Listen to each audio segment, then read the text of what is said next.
Anthony Bald. Dr. Bald is an assistant professor of economics at California State University, Fullerton. He studies how individuals respond to adverse shocks, labor market shifts, and government policies with a particular focus on the well-being of children. Finally, we will hear about Like a Good Neighbor, Childhood Neighbors Influence, Occupational Choice from Dr. Mike Andrews. Dr. Andrews is an economist at the University of Maryland, Baltimore County, studying innovation and economic history.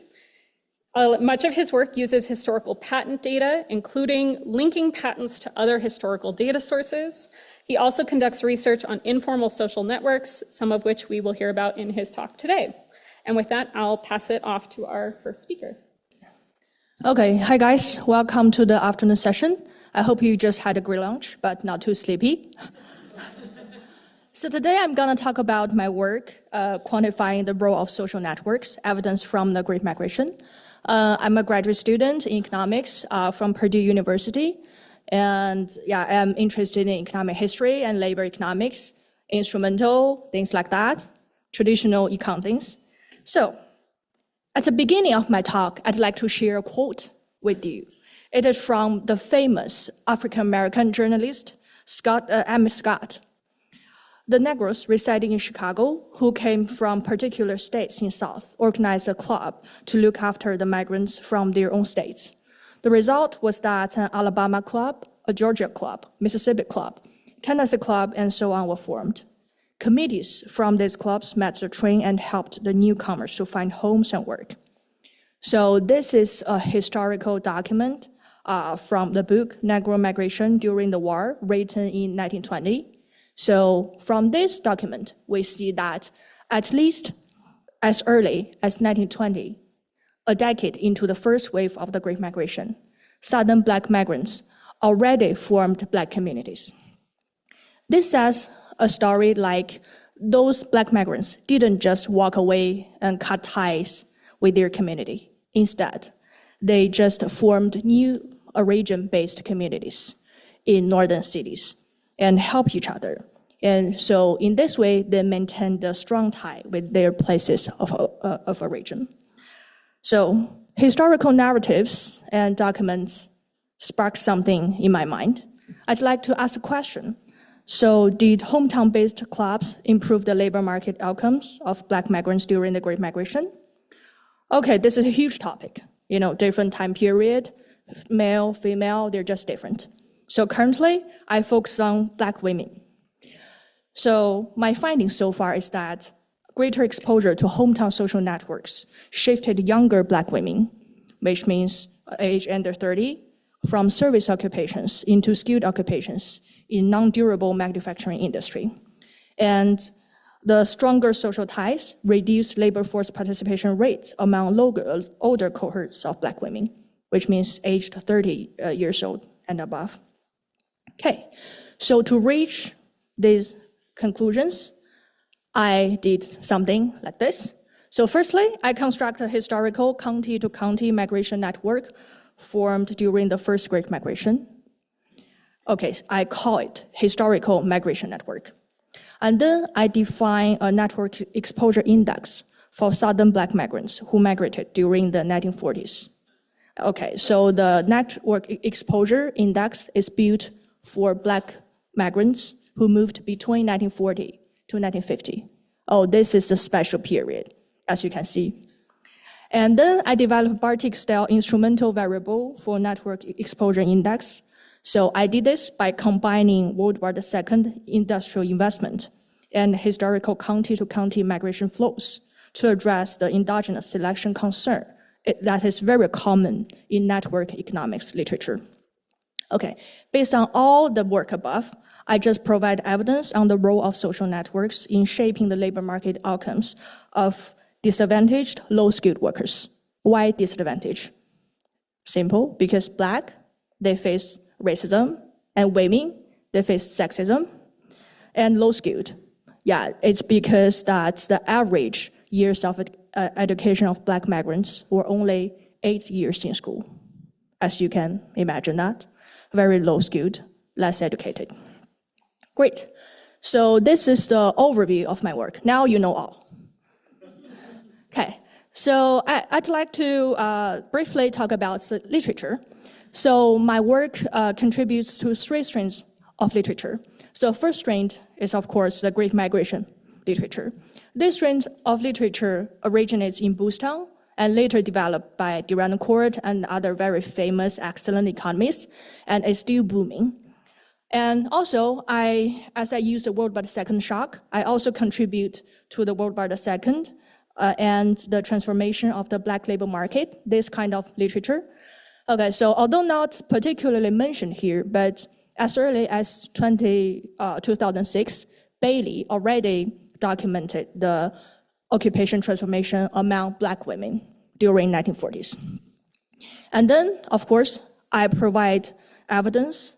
Generally, I provide evidence about the social networks and labor market outcomes. This strand of literature originates in Manche and was later developed by Beeman and Tan, and this is still a very popular topic. Great, let's walk through the data. So the data I use are linked census data. Of course, that's why I'm here to talk, right? So I just find a sample in this data to be the South-born blacks who migrated from south to north between consecutive censuses from 1910 to 1950. That means I check, okay, 10 to 20, this is one decade, 20 to 30, 30 to 40, 40 to 50. And as we all know, there's selection bias in data linkage, unavoidable, because historical data lack administrative information or ID to link them. So to solve this problem, I just create decade-specific inverse probability weights to match the characters of my sample to Southern-born black population living in North. Okay, so for each decade, I construct inverse probability weights. And here's the summary of my work. As you can see, the data source part, before 1940, I use census tree, as this is the most complete one. It combines IPUMS work with other sources like family search and also Denotes work, Denotes and Boostown work. And for 1940 to 1950, as census tree is not available, so I use MLP work, version 2. Kudos to IPUMS staffs, because the version 2 was released just when I got this idea. Great timing. Okay, so the key takeaway from this table, I want you to know that is the weighted sample size equals about 93% of James Gregory estimate of black migrants population from 1910 to 1940, and about 70% of the estimate for 1940 to 1950. As we can see, MLP project itself is a little bit worse than census tree, which makes sense, as census tree not only contain MLP information, but also other information like family search and other work. Great. So I want to show you, I prepared graphs, show you how these two waves of great migrants are different, but as there's time limit, I'll just tell you, by comparing migration flows before 1940 to that after 1940, I find very strong westward movement of black migrants. Black migrants who chose to move to California before 1940, it only comprises like 3%. But from 1940 to 1950, in this period, it comprises like 20%.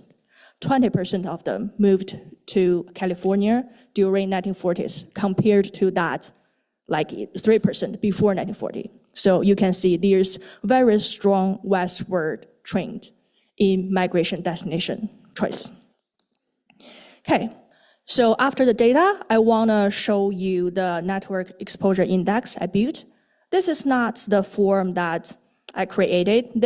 I borrowed the idea from the residential segregation literature in 1980s and built my own network exposure index.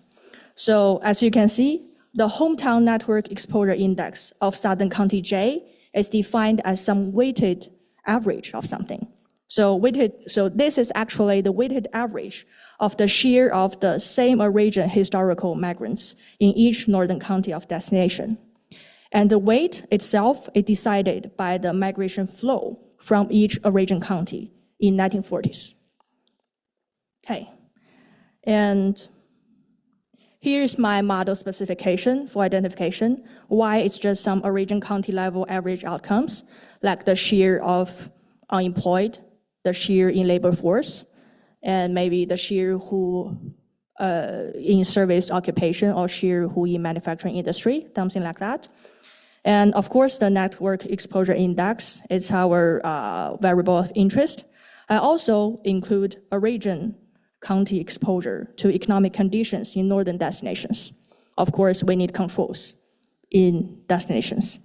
And this includes World War II spending per capita and manufacturing share in 1940, and maybe the average education level in 1940 in each northern destination. And it's also a weighted average.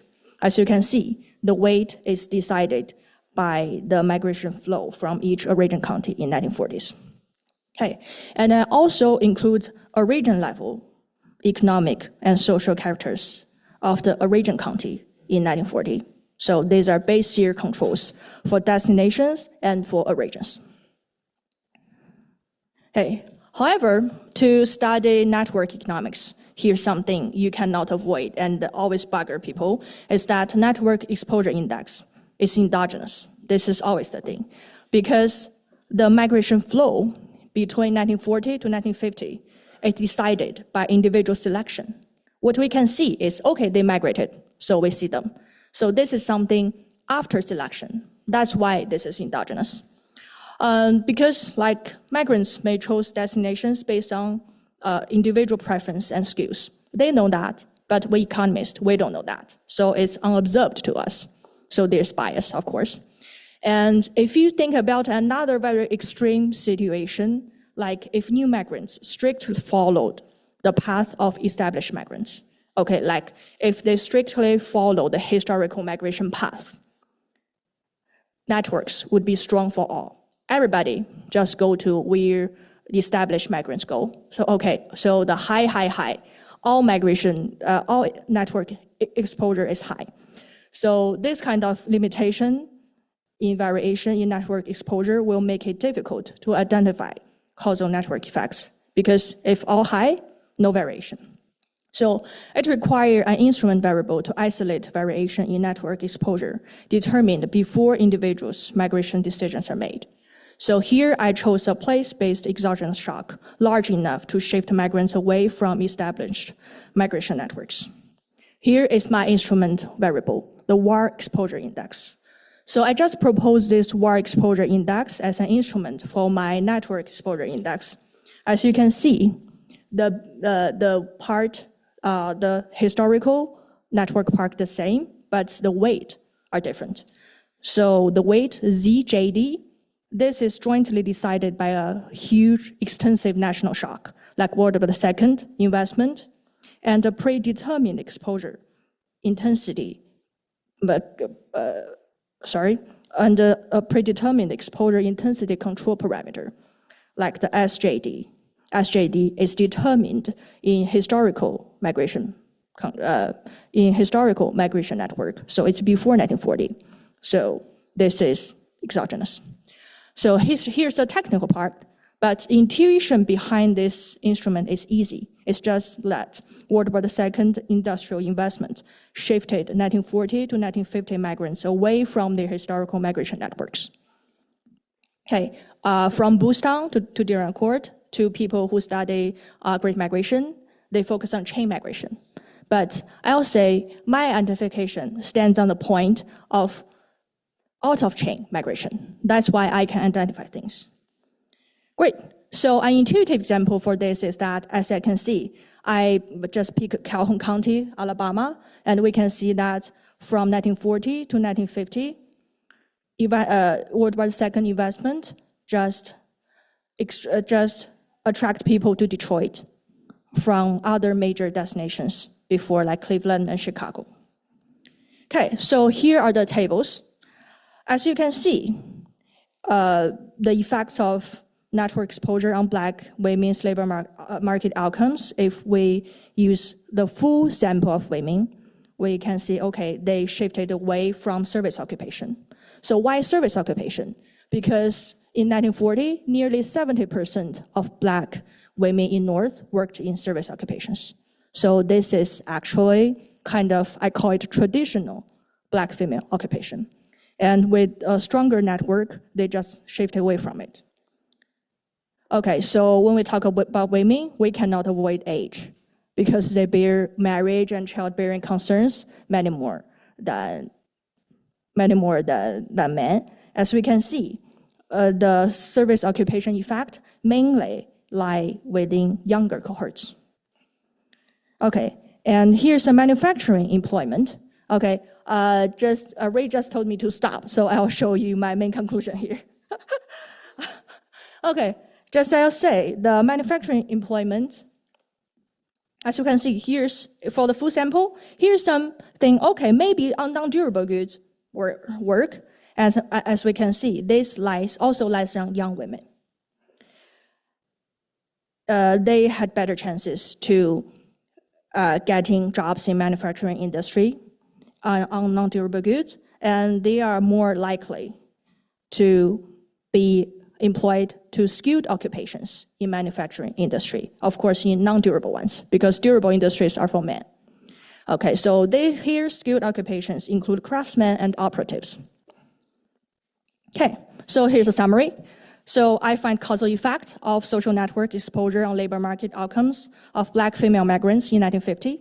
So for younger cohorts, I find occupational upgrading, and for older cohorts, I find lower labor force participation rate. I guess it's because of their marriage things. So the future work, I see it's always the husband. So I'll talk about family and marriage to see why old and younger and older women are different. And I also want to talk about household specialization and see if the World War II shock also influenced their husband and influenced their decision. Thank you. Thank you for taking extra time.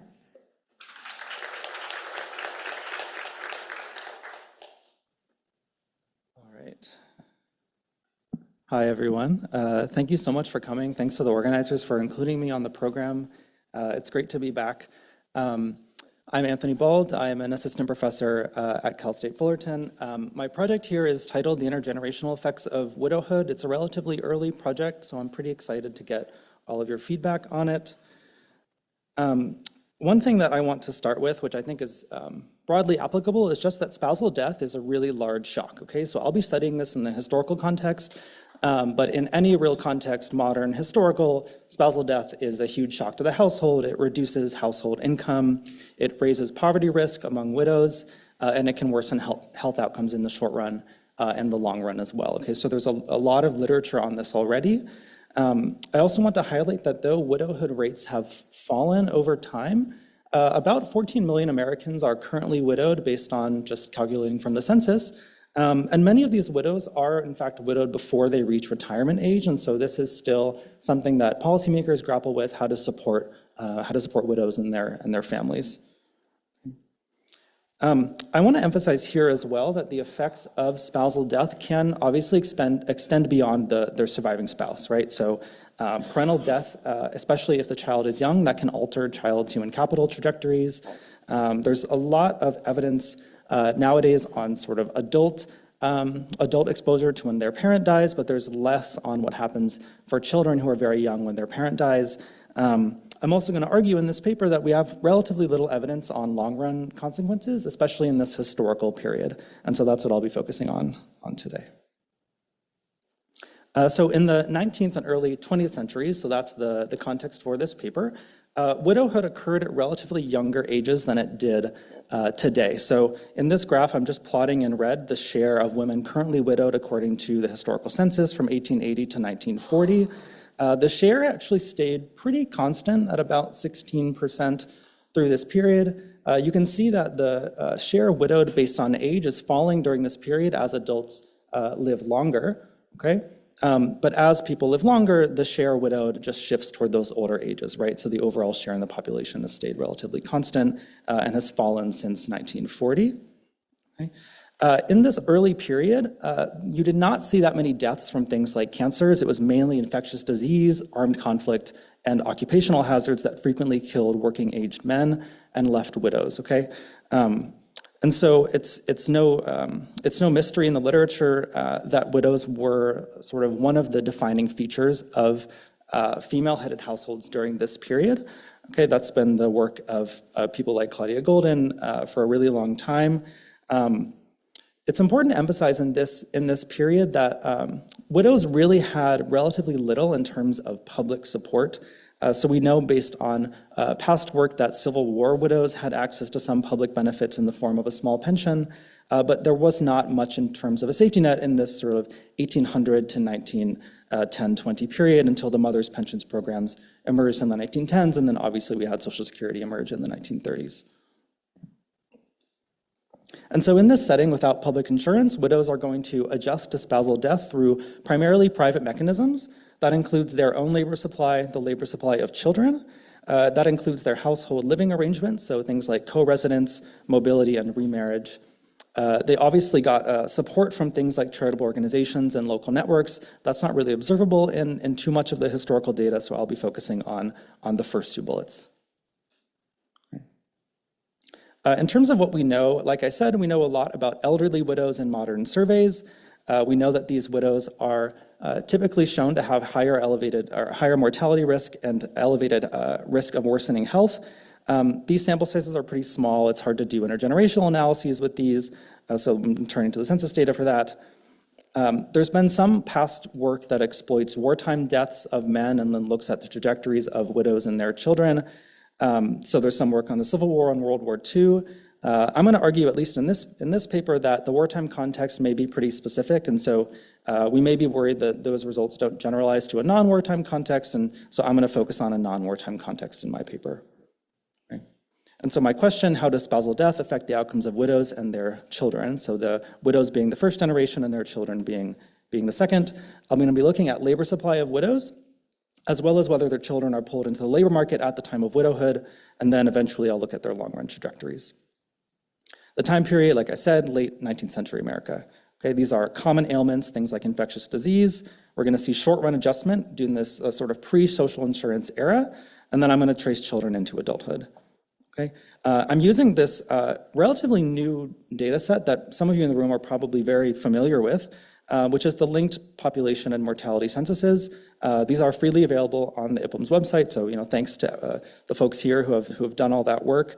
I'm going to be using the mortality censuses because it allows me to measure widowhood at the time of the census, and then I'll be using the MLP links to trace people over time.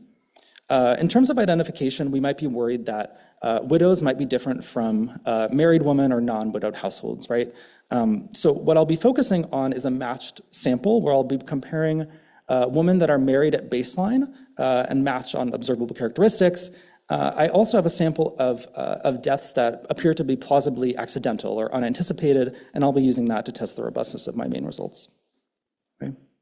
In terms of the findings, so I'll be focusing on the short-run effects today. Widowhood increased labor force participation at the time of widowhood by about 10 percentage points. That's a pretty big jump within that year of spousal death, okay? That effect is pretty substantial because the baseline rate for married women was pretty low. The effects look the same if I just focus on those unanticipated deaths.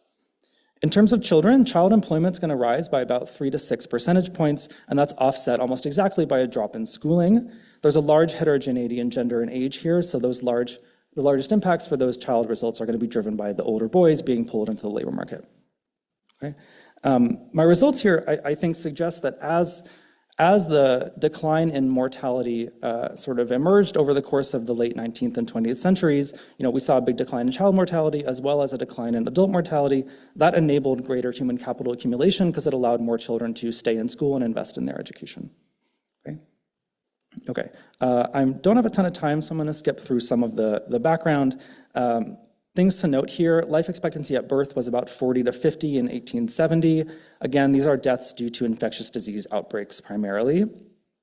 Female household heads were primarily widows. A lot of multi-generational households also contained widows, things like older widowed parents living with their adult children.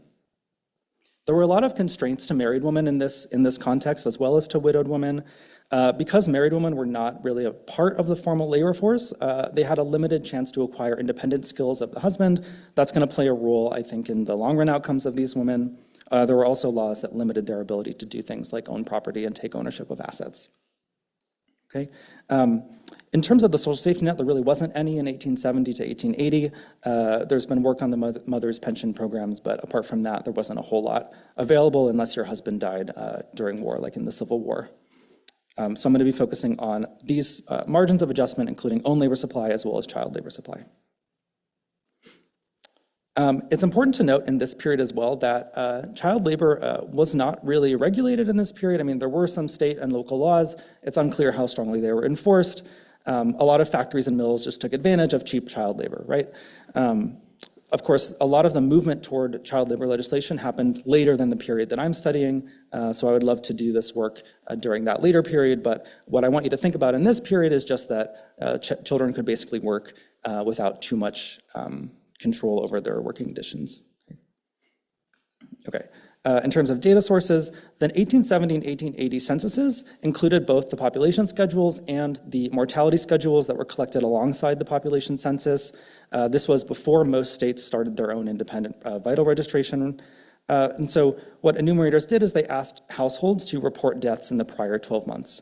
Okay, so these women in my data that are identified as widows, they are all recent widows. There are some limitations to the coverage of these data. It's hard to identify very young deaths. Not all data survives. But what we do with the existing data, or what HackerDall do, I apologize if you're in the room and you're in the et al. I'm very sorry. The HackerDall is digitized and linked back to the population census.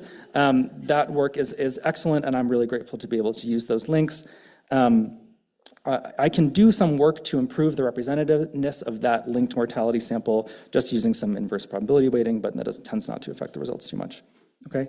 In terms of identifying widowed women, I'm going to find women using the death of their spouse in the mortality census. Okay. I'm going to take married men age 16 and up. I'm going to identify women in the household of that age range with no spouse present, and then I'm going to identify the women who are closest in age. So there's some imputation of who the widow is. This identifies a unique woman in about 30% of cases, but usually I can identify with relative confidence who the widow is. And I do some checks to make sure that the results aren't too sensitive to this.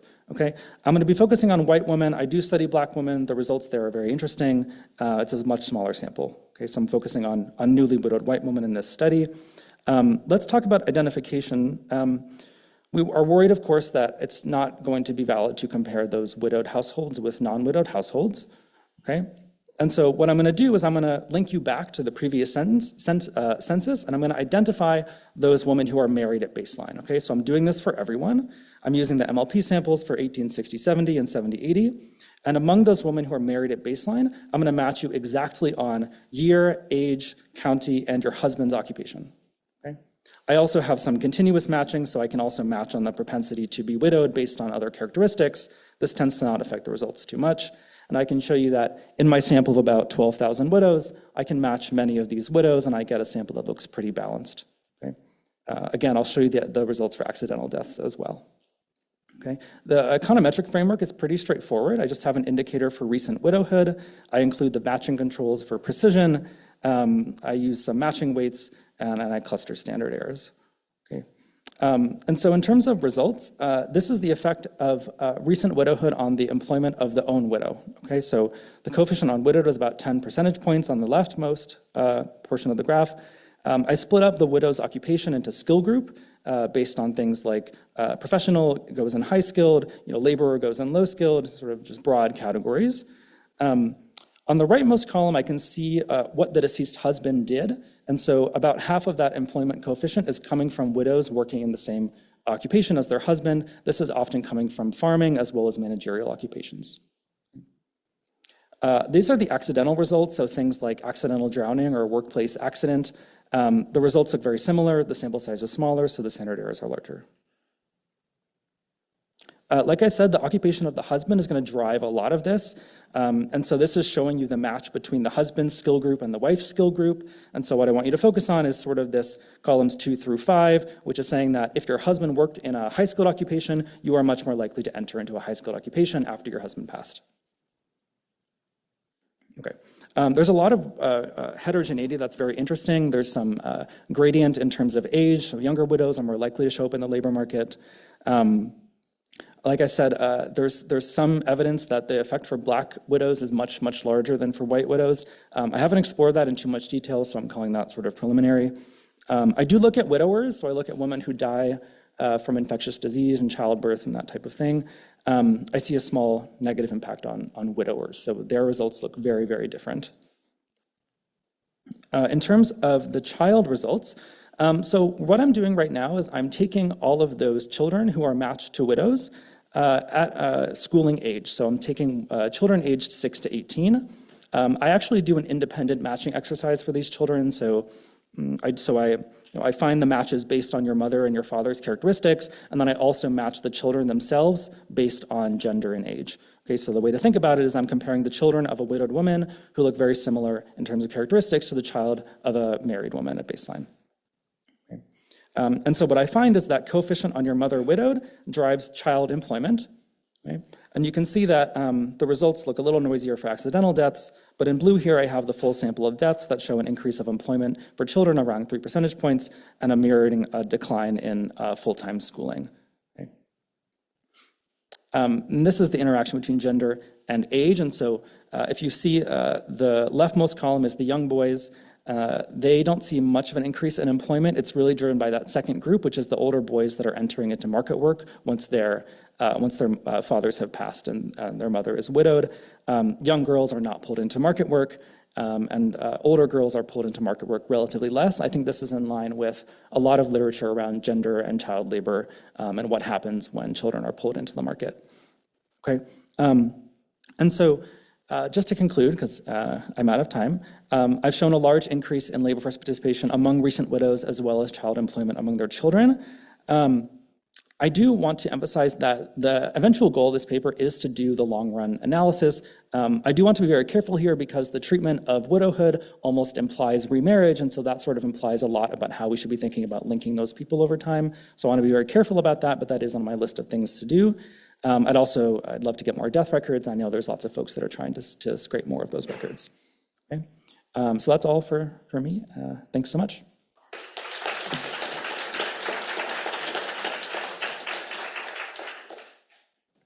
All right, thank you. It's really a pleasure to be here. I want to thank the organizers for including us in the program, and I also just really want to give a big thanks to anyone who's in this room. I guess anyone not in this room as well, but anyone who's contributed in any way to sort of the IPUMS or Indira or Minnesota Population Center, anybody who's done something to like build the infrastructure to let us do the stuff that we really like to do. So it's been fantastic to work with this study, so thank you. This is joint work with Ryan Hill is at Kellogg at Northwestern, Joe Price, I suspect many of you know, at BYU in the BYU Record Linkage Lab, and Riley Wilson, a labor economist at BYU. So what we were interested in this project is very broadly, how does a kid's neighborhood affect economic mobility, but specifically for this paper, what they choose to do when they grow up. And I think we have quite a bit of strong evidence that neighborhoods matter. I think we know less about exactly why they matter. If you think about putting these sort of explanations for what a neighborhood does into bins, people talk about neighborhoods mattering because of something about the place. So think like local amenities, infrastructure, local institutions, things like school districts or roads, anything like that. Neighborhoods could also matter because of the people, right? So there are social networks, there's information that's passed from person to person, there's mentorship roles, role models, things like that.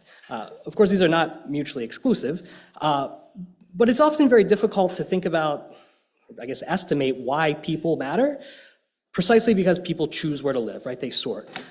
So what we wanted to do today was try and think about estimating why people matter in a way that lets us hold fixed both all of these different sort of place effects, as well as even people's choices to live next to particular peers. So if you want to think about what we do in this paper in a very simple thought experiment, let's say we have a street. Somewhere on that street lives lives a doctor. I guess we call him Dr. Smith here. And next to Dr. Smith, we have a boy named Max. A couple houses further away on the other side, we have a boy named Carl.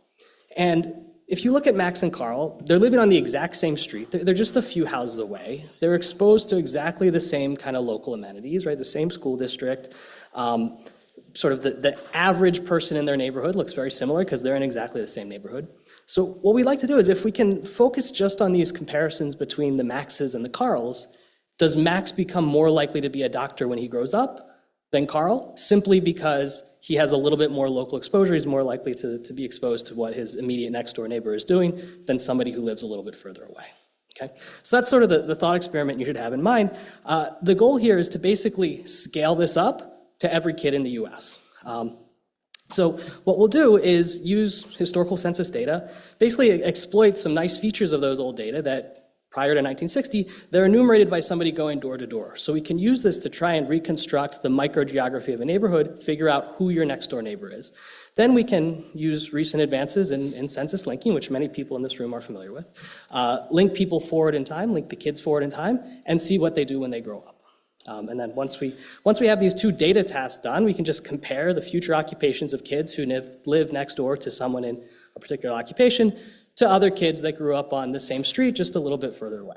And the big idea here, if you want to think about identification in one sentence, the idea is we know people choose where to live, right? We know people sort, but you can choose, obviously, your town or your city. You can choose your neighborhood. You can even choose your street. It's very difficult to be able to choose a house on the basis of the occupation of your immediate next door neighbor. So that's basically the identification assumption here in a nutshell. Okay, I don't have to say too much about the data for this room. Many of you are very familiar with this. We'll be using the census tree links here. Just two things to note. One really nice feature about using the census tree links, it lets us also follow women. So we can follow about half of all the boys. We'll link these, I don't know if I said that, we'll link these from 1910. So everyone who was 5 to 18 years old in 1910, link them then 30 years forward to see what they're doing as an adult in the middle of their working years. So when they're, 35 to 48 in the 1940 census. So we're able to follow about 50% of all boys. We're also able to follow about a third of all girls. So that's very exciting to us. We think sort of the occupational choice decision is unique enough between men and women that the results I'll show you today, we'll break them out separately. We'll show results for men, results for women. I should also just say, everything we show you, especially for the boys, is going to be robust to using MLP or the Census Linking Project links. We'll use the census tree for our baseline here.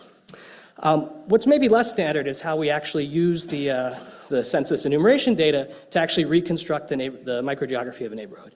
So we talk a little bit about that. As I said, these censuses are enumerated by somebody going door to door, and they actually had very specific instructions about how they were supposed to walk around a neighborhood.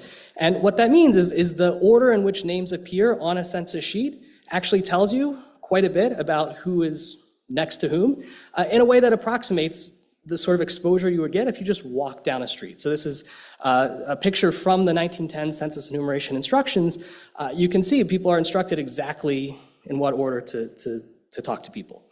And one thing that we do that I do think is kind of novel to this project, we've been able to validate in some cases when we can actually find the street address in the historical censuses, go and find a map of these neighborhoods from the Sanborn fire insurance maps, and actually look at this and actually kind of follow the enumerator down the street and see how good a job they actually did, this sheet order listing actually approximating where people actually live, and does actually quite a good job. So when we have both the street address information and the mapping information, and obviously the order in the census sheet, they agree about whether your next door neighbor is in a particular occupation about 91% of the time.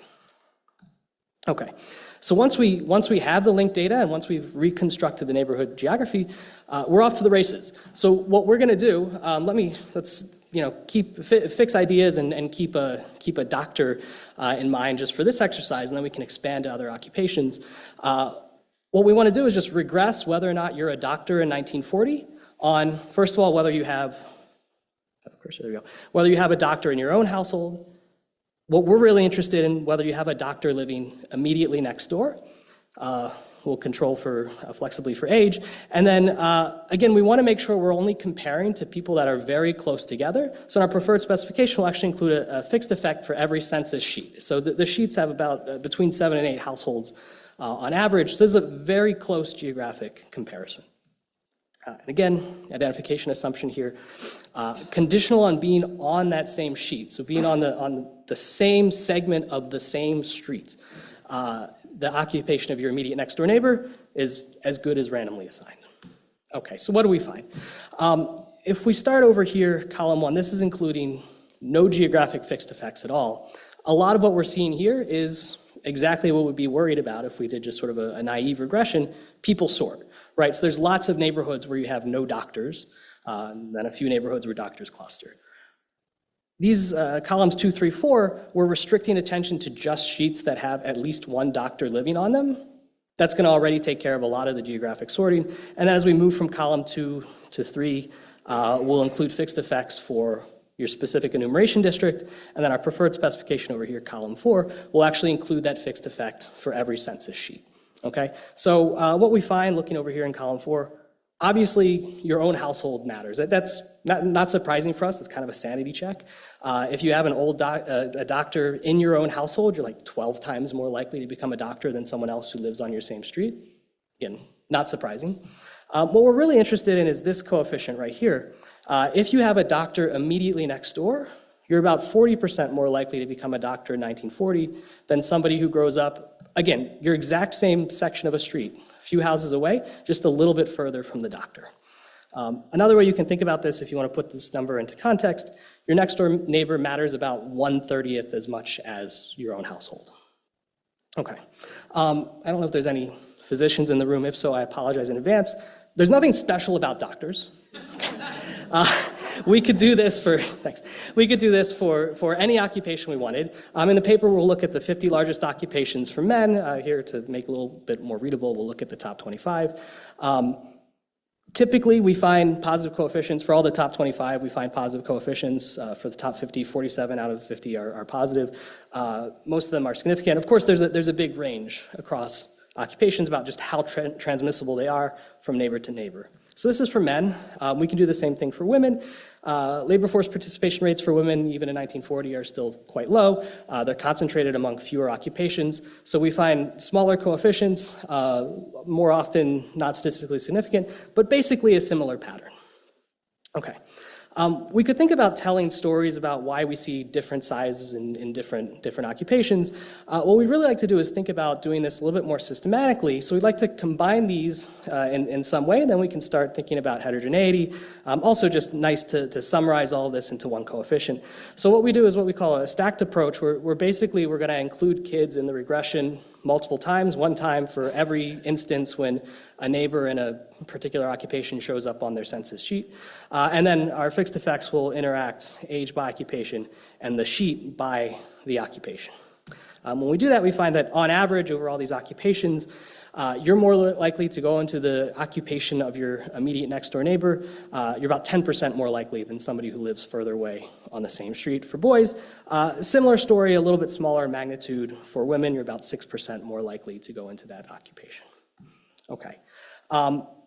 This is quite rich data. We can explore a lot of dimensions of heterogeneity and different mechanisms to try and understand why we see these effects. I'm just going to run through a couple of these very quickly. First of all, we see that this transmission effect declines with distance. So we focus on immediately next door, but you could do this for 2 doors away, 3 doors away, etc. We find that the effect declines. We also see larger effects basically in the places where we think you're more likely to be talking to your neighbor. So neighborhoods where we think they're more connected, so rural areas, places where there's less neighborhood churn, so where we see fewer people coming from out of state or internationally. And we see homophily show up here as well, right? So these transmission effects are larger if you share a birthplace, same race, same socioeconomic status, if you have kids that are similar ages, and then gender homophily as well. So women are more likely to go into the occupation of their women neighbors, boys are more likely to go into the occupation of their male neighbors. We think this is all suggestive and consistent with these effects being larger where people interact more. Of course, we don't directly observe interactions. So what we did, which we're pretty excited about, we're trying to think, can we get like a more direct way to think about who's interacting with whom? We looked at who's married in 1940, and we looked at cases where we can see where the spouses grew up in 1910. It turns out you're more likely to marry your immediate next door neighbor than 2 doors away, 3 doors away, 4 doors away as well. And the same places where we see stronger occupational transmission effects, we also see you're more likely to be married to a neighbor. So I think there's probably a whole separate paper here thinking about social distance, or this microgeographic distance and marriages. We'd love to explore that further. The last thing I want to say in my last couple of minutes, we can also look at heterogeneity across job characteristics. So maybe not surprisingly, we see larger transmission effects for high-income jobs, slightly smaller effects for high education jobs. The reason we think we see this, it makes more sense when you sort of break this down when you interact income and occupation, income and education. We see larger effects for high-income, low-education jobs. So if you can make a lot of money, but you don't have to go to school for too long, people like to do that. And we see much smaller coefficients for the opposite, where you got to go to school for forever and then you don't make any money, right? So smaller transmission effects there. That doesn't mean that you don't learn anything from your next door neighbors who are in a low education occupation. So to think about this, the last thing we want to think about is basically what else are you learning from your next door neighbors? Another way we sort of conceptualize this, you could think like, okay, kids who grow up next door to doctors are more likely to be doctors. Does this actually matter for like the lifetime socioeconomic status of the kids? Well, if your outside option was like to be a lawyer, maybe your lifetime income doesn't change that much. So is this actually changing your economic status relative to your outside option on the same street? And also, what are the channels through which that works? Is it just that you are more likely to become a doctor, or do we think growing up next to doctors is transmitting other skills? So turns out if you grow up next to a high income occupation, you're more likely to have a high income. If you grow up next to a high education occupation, you're more likely to be educated. Skip this. We really wanted to then think about these cross-occupational transmission effects. So what we do here is we're going to sort occupations by an ED score. What this shows us is, first of all, the diagonal is very strong, so you're more likely to go into the occupation of your immediate neighbor. But we also see cross-educational spillovers, particularly among the highest education occupations. So if you grow up next door to a teacher, might be hard to read, that's this cell right here, you're more likely to become a teacher, but you're also much more likely to become a doctor or a lawyer, something else that requires a lot of education. So we think some of these general human capital skills are transmitted by neighbors as well. Let me wrap up here. We do hopefully a lot of fun stuff, and we think it's fun, hopefully you agree. In the paper, more broadly for this room, what we hope is that this paper shows is like there's ways to use these really rich linked data to think about close social networks and sort of microgeography in some, we think, novel and exciting ways. So I'll stop there. Thanks a lot.